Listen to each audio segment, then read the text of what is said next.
Hey guys, welcome back. I might sound a little bit hoarse. It's because I am sick.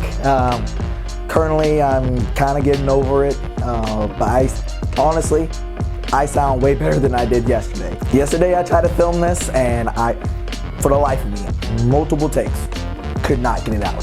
So we just finished CW's big mega event, Crisis on Infinite Earths. This is something that's been built up since season 1 of The Flash. And originally, the date in canon was supposed to be 2024, but you know, people don't want to wait that long. You know, we're not going to wait 4 more years for this. So they're like, hey, let's just do it like 5 years early. So if you don't know what the plot of Crisis on Infinite Earths is supposed to be about, here's a summary. You know, the multiverse, in this universe, there's a multiverse, and it's getting destroyed by this guy called the Anti-Monitor, and our heroes have to come together to try to stop him. That's the gist. And there's been a lot of build-up to this, like crazy amount of build-up. Like again, Flash season 1 has been setting this up from the beginning, and then this last season of Arrow has been all about preparing for it. So there's been a lot of expectations put on this event. Like this is pretty much, you know, the average TV viewer's version of Endgame. So did they pull it off at all? Well, it depends on who you ask. Some people really love everything they did in it. Others, not so much. But what really matters is my opinion. So I felt this crossover had a lot of potential. Had a lot of good things going for it. But at the end of the day, it was very underwhelming. I mean, maybe it was my expectations. I don't know, maybe my expectations were too high. But my expectations were high mainly because their past crossovers have been so awesome that this crossover that they've been planning for an entire year, probably more, honestly, should also be awesome, if not more awesome. But when we get down to it, when you strip it down to its base core of the story is just really bland. And that's mostly because I believe their focus is really off. Like they don't focus on the right things. 2 of those things being Oliver and Barry. Oliver and Barry are the central pieces of the CW Arrowverse. Oliver Queen, Green Arrow, he came first. He's the one that started it all. And Barry Allen, the Flash, he was the next one to come up, and Barry was mentored under Oliver in a lot of ways, and they grew and became these great friends. And then leading up to the Crisis, their deaths, you know, were said to be these very important events that had to happen in the Crisis for everything to work out. So we kind of have this expectation that they're going to be the focal point of this entire crossover. But in this, Barry and Oliver, they're kind of just supporting characters almost. I don't know if it's just me, but it felt like they were just barely there sometimes. And they would have excuses for, especially Barry, they'd be like, yeah, I'm doing recon. Recon for what? Universes are getting gobbled up. Like, what do you need to recon about? How fast they're getting gobbled up? Same as always. And then when we eventually get to their moments, well, for Oliver, both of his moments, they just kind of come and go. They're just kind of like, and it happened. Okay, we got that out the way, time to move on. Like, you invested like seasons into building this up, and you just kind of throw it away within like a scene. What? But instead, they kind of shift the focus a bit. They shift it mainly to Supergirl and Batwoman. 2 of the least interesting characters, in my opinion. Like, don't get me wrong, I don't hate Supergirl. Like, I watched like a season and a half of her show. You know, I kind of just stopped getting into it after a while. And I kind of watched the last couple episodes leading up to the Crisis. And it's pretty much the same as I remember it. But Batwoman, I don't like Batwoman at all. I did a review about her show like a while ago. I'll link it somewhere maybe, but her character is not only just not interesting, but frustrating. Granted, she's more bearable in this crossover, probably because she has maybe some better writers and she's playing off of better actors, but my God, I just do not like this character in the slightest. And they kind of use this opportunity in this crossover to kind of like resolve some issues I guess she has in her show. But for me, it's too little too late. Like, we're like 10 episodes into her first season. But my God, when these two characters are on screen together, all they do is just boost each other up. All they do is talk about how awesome each other are, and they're just gushing over each other. It's just obnoxious. And I feel like most of this event is just CW trying to make Batwoman much more of a thing than she actually is. Like, I get you want to promote your show and you want people to kind of gravitate towards it, but this is not the place to do it. The place to do it should be her show, which, by the way, not too great. But hey, it got a second season. I don't know what to tell you. But they give her so much time and attention that should be given to either Oliver or Barry, or really just both of them. Because again, they're meant to be super important to this plot. They even make Kate Kane, Batwoman, into one of the Paragons, which are like the main like chosen one guys who can take down the Anti-Monitor, which again, I feel like she did not earn that place there. Like some of the other characters I can accept. Like I can accept Supergirl. She's been around for a while. She's done her own heroic things in her own right. Sure, why not? White Canary from Legends of Tomorrow, Martian Manhunter, sure, he's cool.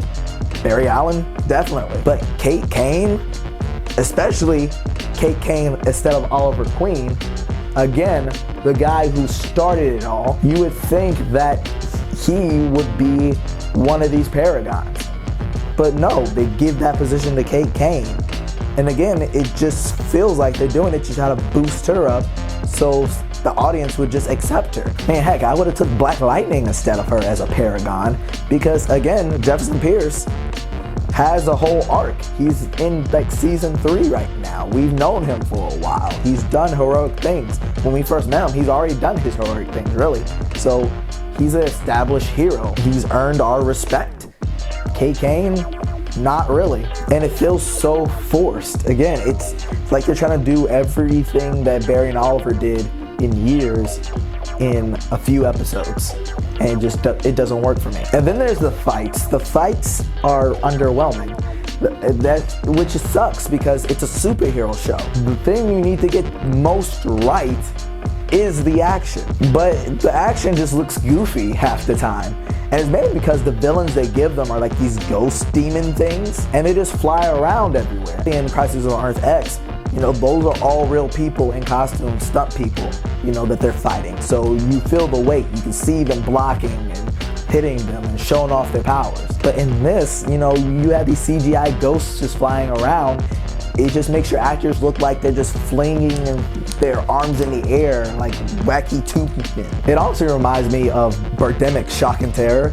If you haven't heard of that, it's like this low budget movie that's now a cult classic about birds becoming feral and attacking people. Now in that movie, the director composited these digital birds in the setting that are attacking people, and when the people are fighting back, you know, he just kind of edited them around them, and they have like coat hangers and guns, and they're just swiping up in the air.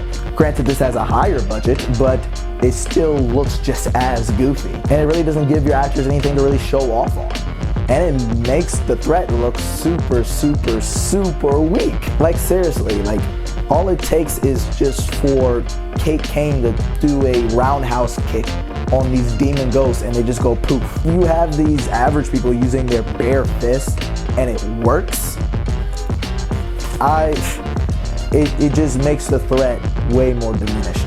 Especially at the end when we have Ryan Choi, who's also a Paragon, so Oliver Queen. When he's doing the second to final fight, he's actually fighting, he's punching these guys, and they're disappearing. Like, so what is the power level on these guys? Are they actually a threat, or are they just mince meat? Are they just nothing? And then the main villain, the Anti-Monitor, what's his motivation? He's evil and just wants everything to die. Why? Just because, which I'm getting a little bit ahead of myself here. They fight him at the dawn of time, because at this point all the universes are gone and, you know, they have to go rebirth the universe. And they do this with the help of Oliver Queen, who's now back as the Spectre. If you don't know who the Spectre is, he's this, you know, cosmic being. And in the comics, I don't think Oliver Queen's ever been Spectre. You know, some other characters have been, but I don't think Oliver Queen has. But here they decide he's gonna be the Spectre now, and he's gonna go spark the fires that's going to create a new universe. Which, okay, here's my problem with this. I feel like they should have kept Oliver Queen. Green Arrow. I mean, technically he's still Oliver Queen, but he's not the Green Arrow anymore. He's this whole cosmic level being who's tussling with the Anti-Monitor. And it just kind of takes away everything I like about Oliver Queen. He's a human guy facing against great threats. For me, it'd be the equivalent of if Tony Stark died like maybe midway through Infinity War and then popped back up like towards the end of Endgame, but this time he was the Silver Surfer. Like, yeah, it'd be kind of like out of this world crazy that that's happening, but he wouldn't be Iron Man anymore, and it would actually diminish his death at the end because he wouldn't be dying as Iron Man, he'd be dying as the Silver Surfer. And in this moment, when Oliver Queen goes out, he doesn't die as the Green Arrow, he dies as the Spectre. And his final moment with Barry and Sarah Lance, it's good, it's emotional, I like it, but I'm just kind of taken out of it because I just don't feel like it was a proper way to send him out. And I'm already kind of like over it since he died the first time. And then they have like a bunch of eulogies for him, like maybe like 4 eulogies back to back, I think. Not even counting when he initially died. Like they mourn for him when they first wake up, in the new universe. Then they have this whole, hey, we do this for Oliver thing in their final fight with the Anti-Monitor. Then they have the president of the United States of this new universe give this whole eulogy thing on television, which they have a moment of silence and stuff. And then they do it again at the Hall of Justice place where they give Oliver a big memorial. And I'm already played out on it after the first one. Again, because this is the second time he's died.